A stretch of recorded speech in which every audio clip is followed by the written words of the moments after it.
fall is right around the corner, and with fall comes all the fun activities that we enjoyed doing when we were growing up, and now we get to pass those fun activities along and grow those memories with our children as well. So if you're looking for some fun activities to do with your kids this fall season, you're not going to want to miss this episode of Dadlife, a part of the Beyond Real Estate Podcast Network. My name is Jalen McKenna, and with me, as always, is Nick Gumpert, realtor extraordinaire down in Southern Cali. And today we are going to be talking about the fun activities that you might have forgotten that you can do that are less expensive, if not free, and create memories that will last a lifetime with your kids.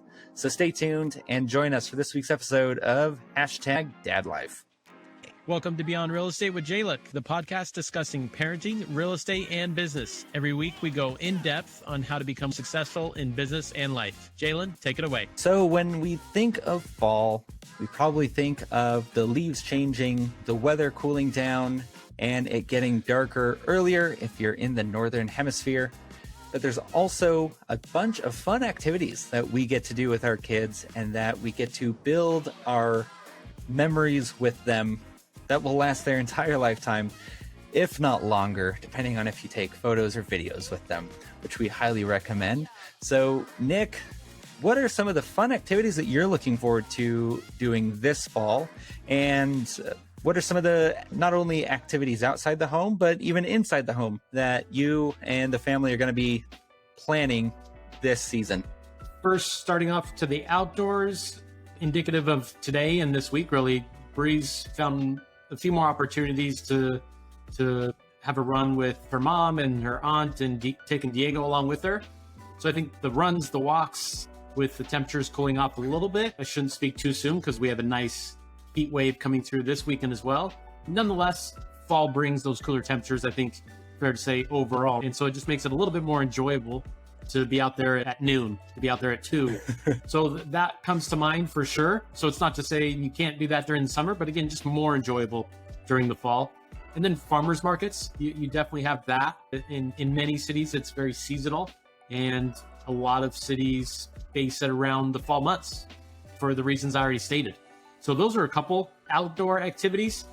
Indoor activities, I'll start with the boob tube TV world. The reality is you have new seasons, right? And I think for a lot of people who have their TV shows or whatever, it's you hit that reset button because the new season started and whatever it is that you might like. So I guess there's that piece of it. But you talk about indoor. I can remember growing up indoors as a kid in terms of activities. Now you're alluding to, or I'm alluding to Halloween. And that was always an indoor thing that we did is when we carved pumpkins, it was lay out the newspapers and make it an absolute mess, which I think every single kid enjoys.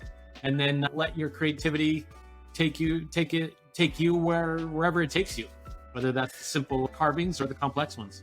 And what are some of the most complex pumpkin carvings that you ever did, Nick?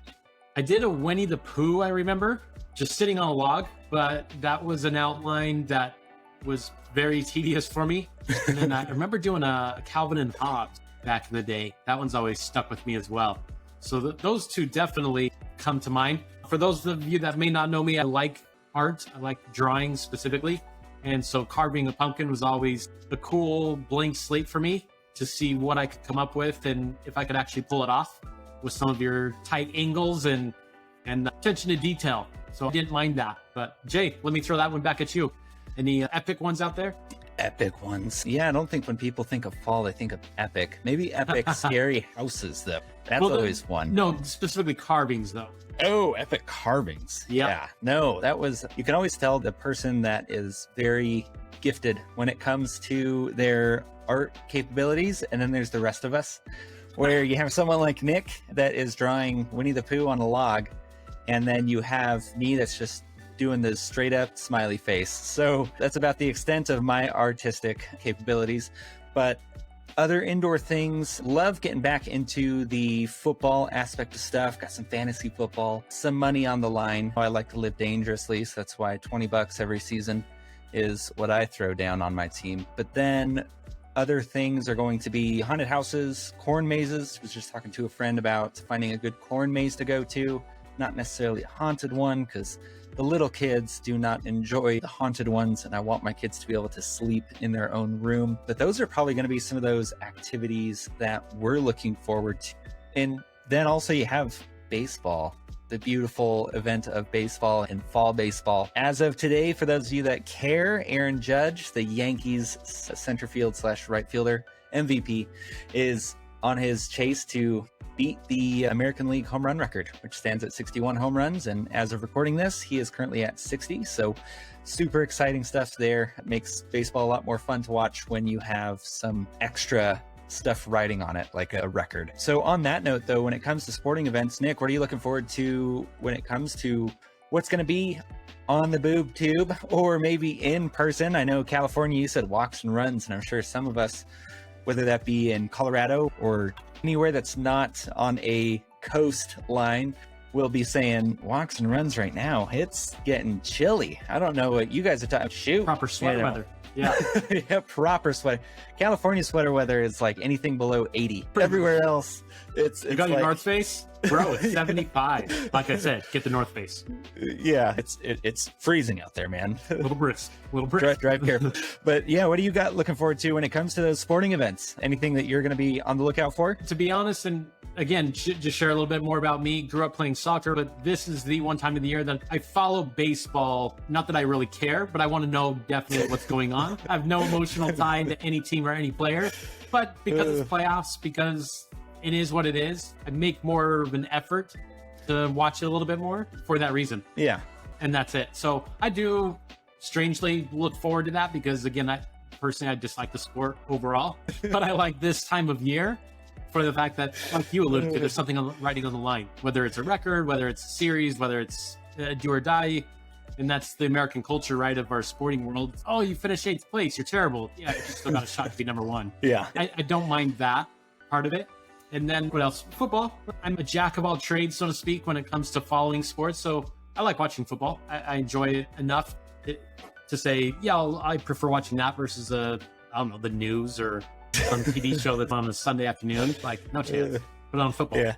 I want to know what's going on. The only thing more depressing than the news is watching the Angels play and have both Shohei Ohtani and Mike Trout on that team and not make the playoffs year after year. So on that note, too, seeing how LA has literally a million, maybe not literally a million, but you guys have at least 2 sports teams of each sport. Yeah. Angels and the Dodgers. You have the Chargers and the Rams. The bastard child that won the Super Bowl, the Rams. Yeah. Hold on, they won it. They won it in. Yeah, they won last year. 99? So the Rams won last year, but no one in LA seemed to care. There was almost no one at their celebration parade. That's because LA just looks at it and another one. Goodness gracious, guys! But for those, what are the teams that you're going for? Since you guys have your choice of picks. Yeah. What are you talking about, football specifically or just sports overall? Football and baseball. Which care. one is which? Don't care. LA next to the name, or okay? I'll follow them all to know what's going on. Okay. But to make an effort to watch the Dodgers more than the Angels or the Chargers more than the Rams or vice versa, like for me personally, it's an absolute wash. I can tell you, just speaking on behalf of Bree, she could care even less. Oh, geez. So that's where our family's at when it comes to baseball and football specifically, and what the fall has to offer you. What we will be looking forward to, because we're in 2022 and because of the uniqueness of this setup, is the World Cup starting in late fall. Okay. So World Cup, you have it in Qatar this year for the first time ever being in the winter, and that's going to start up in late November. So it's not right around the temperatures corner. there are going to be in the low 100s instead of the Exactly. high 120s. Yeah. And people have to wake up here about 3 a.m. ish. Sometimes 1 a.m. depending on what game time you want to catch because of the time difference. Very convenient. But yeah, so that's another thing that we as a family care about a lot more, is tracking that. It's of course seeing how the U.S. does, but yeah, that's what we're looking forward to in the sports arena. How about your family? Well, yeah, my kids could care less. My wife could care less. Okay. I'm the only one following stuff. We are going to a baseball game though this Saturday, so we're going to see the Padres beat up on the Rockies. Nice. More than likely. The Rockies suck. When you have a bad sports team, you just got to accept that you have a bad sports team. There's Jay- no apologists here in the Mile High City for the Rockies. Yeah, you know what I've always wondered, and not that we have to go down this rabbit hole too far, but I've always been curious. What do you say as the Rockies manager when you're like 50-72? Even if you get the win, to go 51-72, what do you, or if you go 50-72 and you were just 50-71, what do you say? Like, I'd be curious what is valuable in that moment when it, I don't know, I guess my head as a neutral fan is like, it doesn't matter. There's still 20 teams below 500 or whatever they are. Yeah, no, it's the Rockies. So some interesting things, and maybe every market has this one sports team, but it's more you go there just for the fun of seeing a live sport event, more than seeing a good sports team play. Yeah, it's epitome of US. Yeah, everyone goes there to drink beers and cheers when a ball leaves the stadium. They don't know who hit it yet, so but they're cheering nonetheless. And the other fact too is the Rockies are ran like a business and not like a sports team that wants to win championships. The owners here have completely given up on that, and more power to them because the fans keep coming because they have a good atmosphere at the ballpark. But it's interesting. The Rockies have one of the lowest, what is that called? Salary caps in all of MLB. And they are actually right in the middle of the pack of the most visited ballpark every year. The team itself is making money, but they are not reinvesting that to put a better product on the field. So it's a damn shame because you can see Ball Arena, which houses the Nuggets and the Avalanche that just won. And then right across the highway is Mile High Stadium, which has the Broncos, which everyone's super excited about. So it's always depressing when you see one of your sports teams is just thrown in the towel before the season even begins, and you're like, I guess we'll go to the Rockies game to drink $10 beers and have $15 tickets. Wait, but do you have the helmet of the nachos for $20? I don't know if we have that. I'll just definitely have it. Don't even get me started on Dodgers food. The Dodger dog is the stupidest thing. It's a hot dog. It's a hot dog. With nothing on it. No. That gets you nothing extra. I didn't know that too. Yeah. When we went to see the Dodgers play, when we were visiting out there for your wedding. And we got some Dodgers tickets, and we went and had a Dodger dog. So I was like, okay, the world famous Dodger dog. And I got two. I was $40 poor, and I got to my seat and unwrapped it. And lo and behold, there's nothing on the damn dog. I was riding that same boat the first time I went to see the Dodgers. Same thing. I was like, oh, might as well try a Dodger dog just to check it out. So underwhelming. What else? There's nothing else. What? $8 for that? What? to keep going on this hot dog tangent, but also other things to do this time of year. So Bree and I were able to go see the Magic Dragons last week. That was a brilliant atmosphere at the soccer stadium for LAFC Bank of California. Nice. And so there again, you're paying, I don't even know, $25, I think, dollars a year. Oh, here you go. Here's the card. We walk out, and she wants 2 hot dogs, but wrapped in bacon. Because that's your LA thing. It's wrapped in bacon. You got some onions on it. You got some. Why is that an LA peppers. thing? Like LA hot dogs and bacon didn't exist before LA. And that's where the science really happens. So we're out and we're about to go to the car, and we get a couple of them. She wants 2 of them. There's $10. And nowadays it's not just cash only world. It's, no, you can Zelle, no problem. So I Zelle him. And we walk away, and there's like, oh no, excuse me. There's like, there's like, no, it's $10 each. There's like, oh, $20 for 2 regular sized hot dogs with some bacon and peppers. It's like unbelievable. Yeah. What's the markup on that? Yeah. They use the same dirty hot dog water week after week, month after month. They're cutting costs any way they can, and they're still upcharging you. Anything else, Jay? Anything else fun to do? Yeah, I think the bigger center focus when anyone thinks of fall, not only overpriced sporting concessions, but you also think of the tricks and the treats that happen on the holiday of Halloween. What is Diego going to be dressing up as this year, Nick? Bree and I have jokingly said he's going to be the baby from The Incredibles. And, Jack. Yeah, and her mom will be the lady with the glasses. Edna. There you go. Edna Mole. Yeah.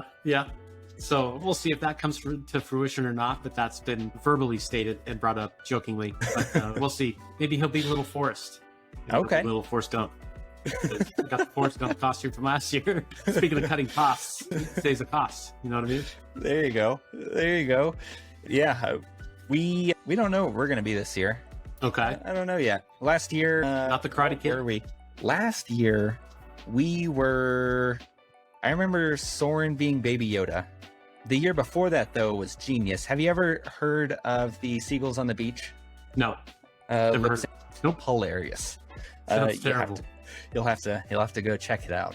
Is it as catchy as Daddy Shark or whatever that song was? I'll say Baby yeah. Shark?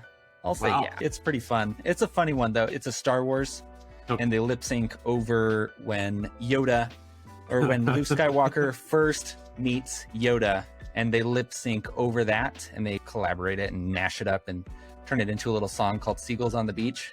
Okay. Absolutely hilarious. Monica was the seagull, though. I was Luke Skywalker, and Emerson was Yoda. Baby Soren had not yet joined us at that point. So, Speaking of last year in Halloween, Brie was the survivor of Squid Games. It was funny because her faculty team at her school said, "Hey, let's be these characters," and she's cool. Who am I? And she had the shirt on. It had the number, and I've seen it.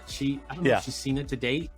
But yeah, she was a character that she had no idea who she was. Brie, you survived. What are you talking about? You take some time to binge Squid Games. oh, it's worth it. It's worth Yeah. it. Have you still not watched it, or did you guys get around to it? I've seen it. Okay. I don't know that she has. Yeah. Whew. Yeah. Goodness gracious. I think Nick and I covered everything pretty well and what we're looking forward to doing this fall, as well as plenty of knocks on bad sports teams and food concessions, which I think we can all agree on. But we'd love to hear, what are you going to be doing this fall? What are some of the things that you look forward to? Are you one of them pumpkin spice gals, or is there something else that we just haven't covered that you're like, it's not fall without blank? Let us know down in the comments below. We would love to hear that. And be sure to help us grow the show by clicking that follow button and giving us 5 stars, as that helps us with that dirty old algorithm that we're constantly trying to beat. Thanks so much for listening or watching wherever you are enjoying this episode of #Dadlife, a part of the Beyond Real Estate podcast. Be sure to join us here on Wednesday, where we are going to be discussing what would it take for housing prices to drop by 10 to 12%. So whether you're thinking about buying within the next month or two or the next year or two, definitely going to be wanting to tune into that so that you know what to look out for when the best time to buy will be. Thanks again for listening, and we'll see you here on Wednesday for the Real Estate Roundup.